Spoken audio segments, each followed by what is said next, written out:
Hello बच्चों, शुभ प्रभात। बच्चों चलिए आज हम लोग धनुष भंग का शेषांश पढ़ते हैं। यानी हम लोगों ने यहाँ तक पढ़ा था अति परिताप सी यमन माही लव निमेष जुग सय सम जाहें। अब हम इसके आगे का दोहा छंद पढ़ेंगे पहले, इसके बाद सारी चौपाइयाँ हैं उनको पढ़ेंगे। तो चलिए आप लोग भी मेरे साथ साथ इसको पढ़िए। हाँ बच्चों प्रसंग इसका संदर्भ तो पूर्ववत ही होगा और प्रसंग में आप लिखिएगा। प्रस्तुत पद्य में सीता जी भगवान श्री राम के चरणों की दासी बनने हेतु अपनी विनती कर रही हैं। तो आप ढंग से इसका प्रसंग लिख लीजिएगा और संदर्भ में पूर्ववत लिख लीजिएगा और व्याख्या में जो है जैसा आप पढ़ेंगे वैसा आप लिखेंगे। चलिए देखिए। प्रभु ही चितहि पुण्य चितव महि राजत लोचन लोल खेलत मन सिज मीन जुग जनु विधि विधु मंडल डोल। इसमें आप अलंकार देख लीजिए। पहले छंद तो इसका दोहा छंद है, आप लोगों को पता ही है। और जो है अलंकार देख लीजिए। जनु जानहु मनु मानहु मनहु, ऐसे शब्द यदि किसी भी उदाहरण के बीच में आपको दिख जाते हैं तो आपको ये जान जाना चाहिए कि यहाँ पर उत्प्रेक्षा अलंकार है। मतलब संभावना की जाए, जहाँ पर उपमेय में उपमान की संभावना की जाए वहाँ पर उत्प्रेक्षा अलंकार होगा। तो यहाँ जनु शब्द आया है। खेलत मन सिज मीन जुग जुग जनु विधि मंडल डोल। तो यहाँ पर जनु शब्द से आपको ये जान जाना चाहिए कि इसमें उत्प्रेक्षा की छटा दृष्टव्य है। चलिए देखिए। प्रभु ही चितई पुण्य चितव महि। प्रभु ही चितहि, सीता जी जब श्री रामचंद्र जी को देखती हैं। प्रभु ही चितहि, सीता जी जब प्रभु श्री राम को देखती हैं। और पुण्य फिर चितव महि, महि माने पृथ्वी, और फिर किसको देखती हैं? पृथ्वी की ओर देखती हैं।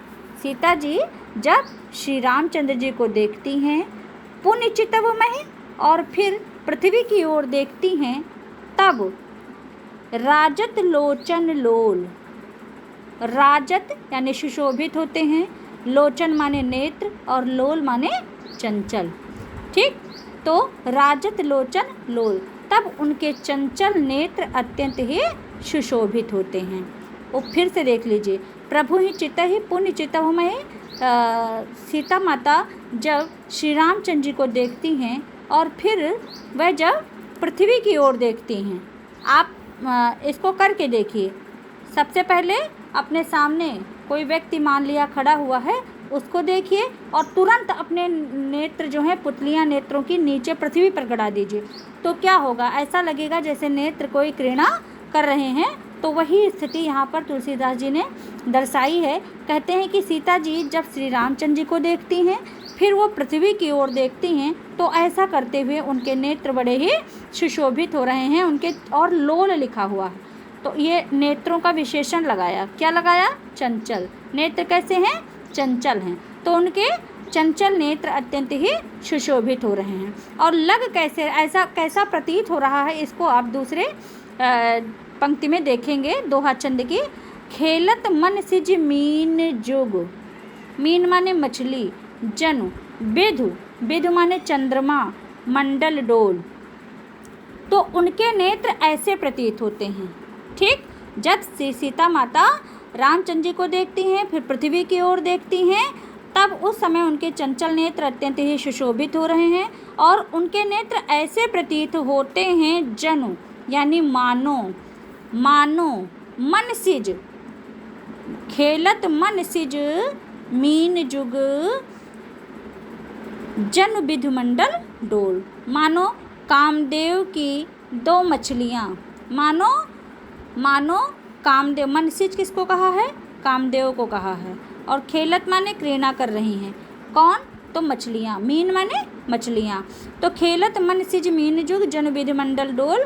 तब जब सीता जी जो है पहले श्री रामचंद्र जी को देखती हैं फिर पृथ्वी की ओर देखती हैं, तो ऐसा करते हुए उनके चंचल नेत्र अत्यंत ही सुशोभित हो रहे हैं और उनके नेत्र ऐसे प्रतीत होते हैं मानो कामदेव की दो मछलियाँ कामदेव की 2 मछलियाँ चंद्रमंडल रूपी डोल में, चंद्रमंडल रूपी, विधु माने चंद्रमा, तो चंद्रमंडल रूपी डोल में खेल रही हैं। चंद्रमंडल रूपी डोल में खेल, चंद्रमंडल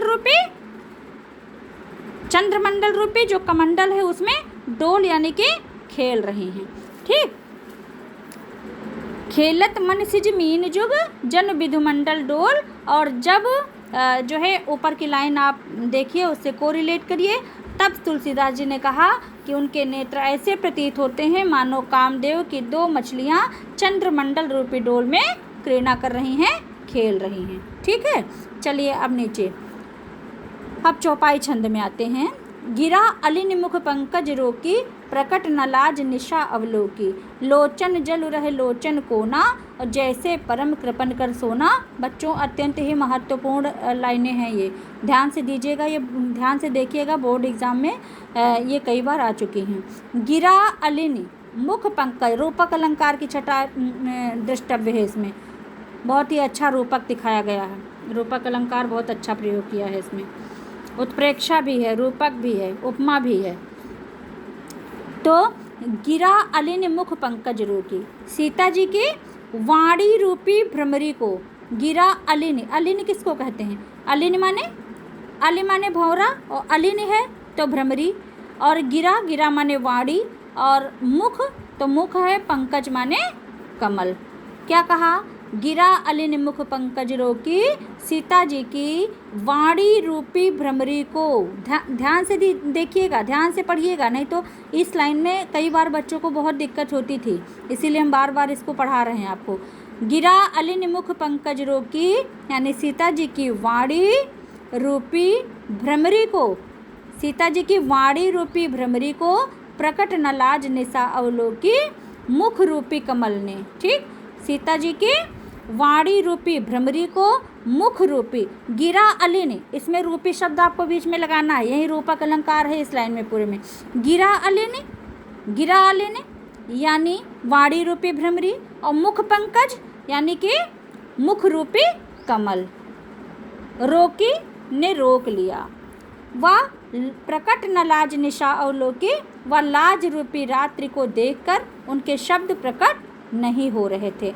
लाज रूपी रात्रि को देख करके उनके शब्द प्रकट नहीं हो रहे थे। इस पूरी लाइन में रूपक अलंकार की छटा दर्शनीय है, बहुत ही अच्छी लाइन है, और जो है आप भी इसको ध्यान दे के ही पढ़िएगा कि कहाँ पर क्या अलंकार है, कहाँ क्या प्रयोग करना है, उसको आपको अपने साहित्यिक सौंदर्य में लिखना होगा।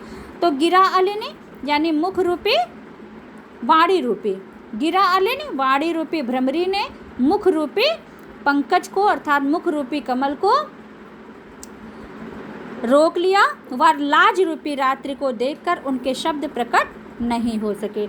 लोचन जल रहे लोचन कोना, लोचन जल उनके नेत्रों का जल, उनके नेत्रों का जल, उनके नेत्रों का जो जल था वो नेत्रों के कोने में ही रह गया। लोचन जल रहे लोचन कोना मतलब गिरने नहीं पाए नीचे अश्रु, तो उनके नेत्रों का जल नेत्रों के कोनों में ही रह गया, और ठीक वैसे ही रह गया जैसे परम कृपन कर सोना, जैसे किसी बड़े कंजूस का खजाना कहीं गड़ा रह जाता है।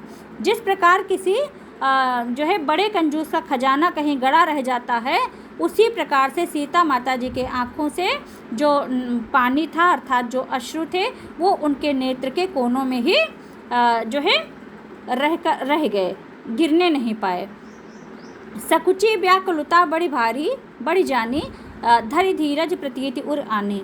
अपनी व्याकुलता को बढ़ा जान करके अपने सकुची व्याकुलता बढ़ जानी, अपनी व्याकुलता को बहुत बढ़ा हुआ जान करके सीता जी संकुचित हो गईं। धरि धीरज प्रतीति उर आनी, और धैर्य धारण करते हुए हृदय में विश्वास ले आए। प्रतीति माने विश्वास, धरि धीरज अत्यंत ही धैर्य धारण करके मन में विश्वास ले आए कि तन मन वचन मोर पनु साचा, यदि मन क्रम और वचन से मेरा पनु माने प्रण, मेरा प्रण सच्चा है।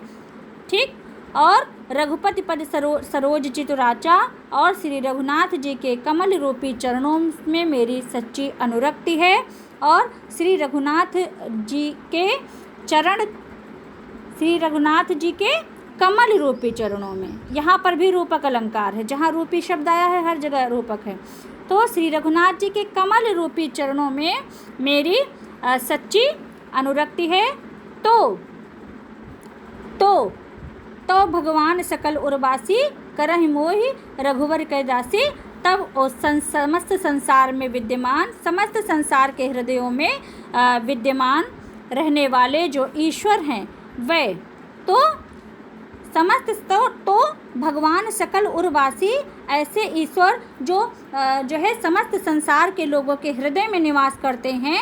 करहि मोहि रघुवर कै दासी, तो मुझे श्री रघुनाथ जी के जो है करहि मोहि रघुवर के।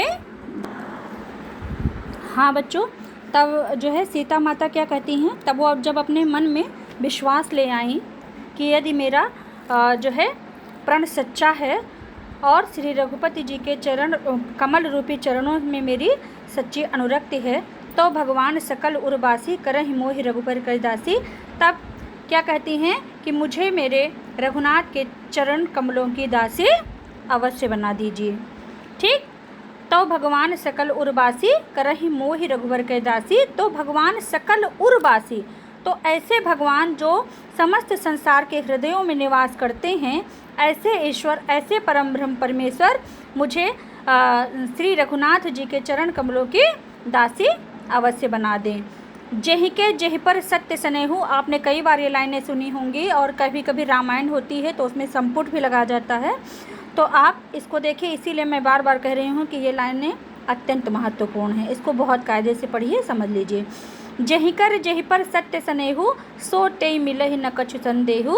फिर श्री तुलसीदास जी कहते हैं कि जिसकी जिसके प्रति सच्ची निष्ठा होती है वह उसे अवश्य मिलता है। जेहि के जेहि पर सत्य स्नेहु, जिसकी जिस पर सच्ची निष्ठा होती है वह उसे अवश्य प्राप्त होता है, अवश्य मिलता है। इसमें लेश मात्र भी संदेह नहीं है।